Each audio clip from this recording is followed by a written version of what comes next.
खालामनोसै नोंथांमोना फोरमायहरबानो जाबाय मा खालामो गाननि मेथाइनि मुङा जाबाय सोरनो मोनजाले थाङो बेबायदि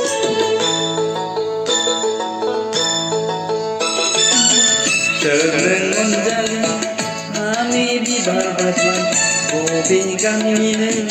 बालें सिखोलाहाय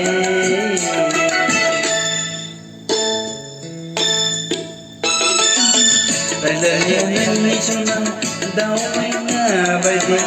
महरानो नोंनि आमार खुलि बादि आमार खुलि बादि आमार खुलि बादि सोरनो मोनजाले आंनि बिबार बादि बबे गामिनि बालें सिखोला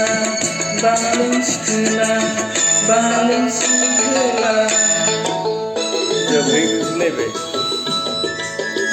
जायो सोलियो बिदिबाबो जोंना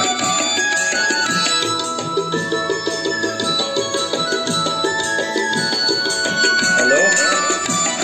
हेलौ हेलौ हेलौ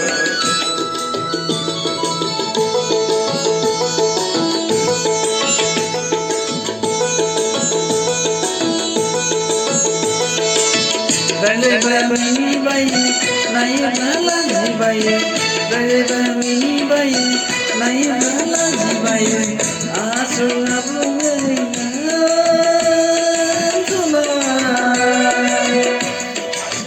आजोला बैसोखौ आंनि गोसोखौ फाग्ला खालामबाय नों गोसोखौ नांहोबाय हाय हाय फामेलिबा सोरनो खुलि हाय हाय फामेलिबा सोरनो खुलि सोरनो मोनजाले आंनि बिबार बादि बबे गामिनि बालें सिखोला बालें सिखोला बालें सिखोला एसे थालांबाय सिगांनियाव हास्लाबासै नोंथांमोना दे दा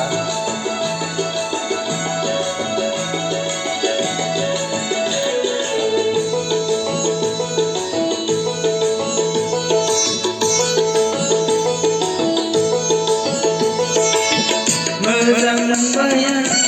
जिउनि लोगोनि गोसो थोबाया नोंखौनो अरायनि थैस' थांस'निबो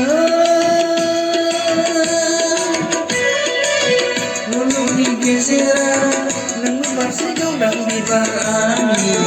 मेगननि नोजोरा हाय हाय फामेलिबा सोरनो खुलि सोरनो फामेलिबा सोरनो खुलि सोरनो मोनजाले आंनि बिबार बादि बबे गामिनि बालें सिखोला बालें सिखोला बालें सिखोला रायज्लायनाया नोंनि सना दाउ मैना बादि महरानो नोंनि आनार खुलि बादि आनार खुलि बादि आनार खुलि बादि थेंक इउ कुनु जि सि एफ कुनु क्लासिकेल गैया थेवबो होबाय लाब्रानि आंना बेनो जि सि ए बि सि कुनु क्लासिकेल नाय थेंक इउ